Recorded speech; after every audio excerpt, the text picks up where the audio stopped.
Welcome back to my YouTube channel. I hope you guys enjoyed the part 1 of my story with Avon.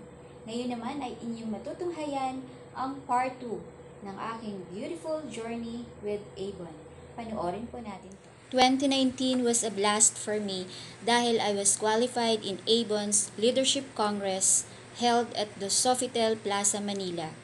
As an SL, masasabi kong I am very successful kasi during this time, one of the criteria is the CER or Collection Efficiency Rating kung saan 93.5 besh ang passing.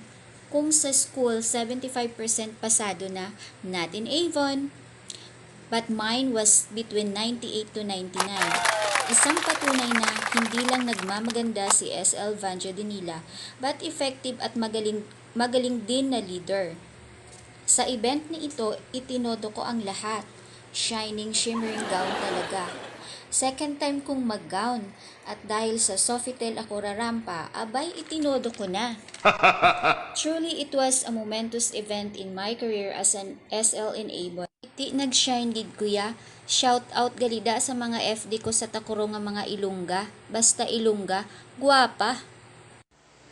Shout out sa aking very generous na upline Miss Dali na nag-treat sa amin sa City of Pines, Baguio at nagpa-dinner sa amin sa Resorts World, Manila at free massage sa Wensha.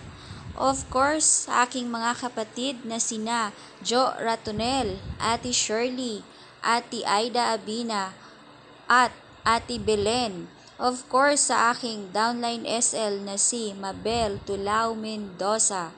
At of course, sa aking nag-iisang partner in my offsite sa Avon, ang nag-iisang Madonna Mendoza. Yes, December. This is my favorite time of the year because this is my time of giving back all to my FDs for all the shower of blessings that I received all throughout the year. So kung FD kita, sagot kita. All you have to do is attend my party, kumain, kumanta, sumayaw. In other words, have fun. So I always make sure that my Christmas party is the merriest party in the branch. No one can tell when will this pandemic be over, but I am grateful with Avon for the continuous support, training, coaching, and mentoring in order for our Avon business to thrive.